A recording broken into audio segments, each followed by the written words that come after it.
১৯৮৫ সালে বাংলাদেশের ঢাকার ব্যস্ত শহরে একটি প্রেম, ভাগ্য এবং অপ্রত্যাশিত সংযোগের গল্প শুরু হয়েছিল। আয়েশা ২০ বছর বয়সী একটি মেয়ে, যার স্বপ্ন আকাশের মতো বিস্তৃত, পুরনো ঢাকায় একটি ছোট ঘরে থাকত। তার মনকে সমাজের নিয়মে বন্দী হতে দিত না। তার হৃদয় অ্যাডভেঞ্চার এবং জ্ঞানের জন্য তৃষ্ণার্ত ছিল, এবং সে তার দিনগুলো বই পড়া এবং তাদের ছোট মুদি দোকানে তার বাবাকে সাহায্য করে কাটাত। শহরের অন্য প্রান্তে দুই যুবক, রহিম এবং করিম, শৈশবের বন্ধু ছিল। রহিম ছিল একজন ধনী ব্যবসায়ীর ছেলে এবং করিম ছিল একজন মৎস্যজীবীর ছেলে। তাদের ভিন্ন পটভূমি থাকা সত্ত্বেও তাদের বন্ধন অটুট ছিল। রহিম তার আকর্ষণ এবং বুদ্ধির জন্য বিখ্যাত ছিল, আর করিম ছিল তার শান্ত শক্তি এবং দৃঢ়তার জন্য। তারা একে অপরের প্রতি নিবেদিত ছিল। রহিম আয়েশার মুক্ত মনে আকৃষ্ট হয়ে গিয়েছিল। আয়েশা বিশ্ববিদ্যালয়ের লাইব্রেরি ভিজিট করার সিদ্ধান্ত নিল। এজন্য সে রিকশা ভাড়ার জন্য যথেষ্ট টাকা সঞ্চয় করেছিল। উৎসাহিত হয়ে জনাকীর্ণ রাস্তা দিয়ে তার পথ চলছিল। যখন সে একটি ব্যস্ত মোড় পার হচ্ছিল, তখন একটি রহস্যময় পথিকবৃদ্ধ তার সামনে উপস্থিত হল। সতর্ক থাকো, তরুণী, তিনি রহস্যময়ভাবে বললেন। হৃদয় প্রায়ই এমন জায়গায় নিয়ে যায় যেখানে মনের ভয় আছে। আয়েশা ধন্যবাদ জানিয়ে তার যাত্রা অব্যাহত রাখল। লাইব্রেরিতে সে বাংলার প্রাচীন ইতিহাস সম্পর্কে একটি বইয়ে গভীর মনোযোগী হয়ে গেল। ঘণ্টা কেটে গেল, এবং যখন সে প্রায় চলে যাচ্ছিল, তখন সে রহিমের সাথে ধাক্কা খেল, যে তার ব্যবসায়িক পড়াশোনার জন্য গবেষণা করছিল।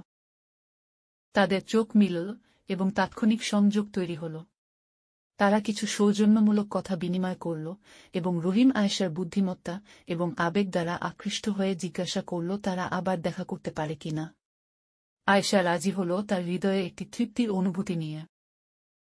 দিনগুলো সপ্তাহে পরিণত হল, রহিম এবং আয়েশার বন্ধুত্ব আরও গভীর প্রেমে পরিণত হল।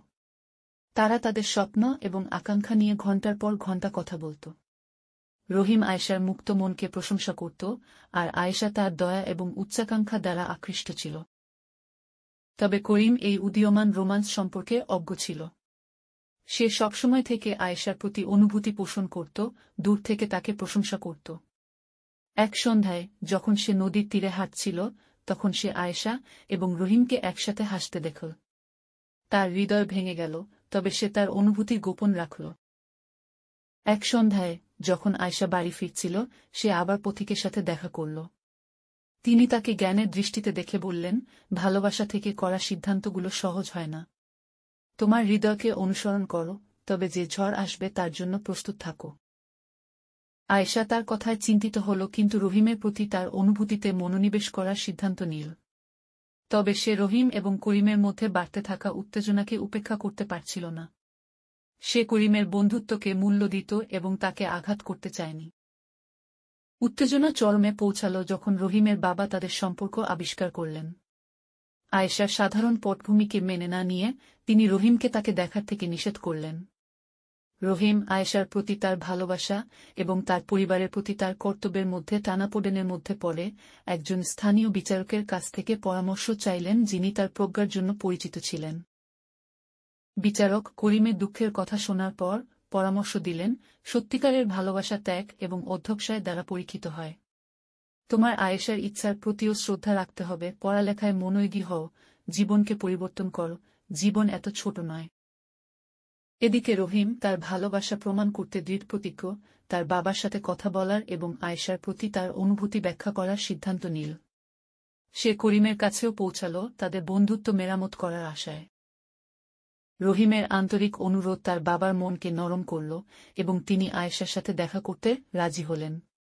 যখন তিনি তার চরিত্রের গভীরতা এবং তার ছেলের সাথে ভাগ করা ভালোবাসা দেখলেন, তিনি রাজি হলেন।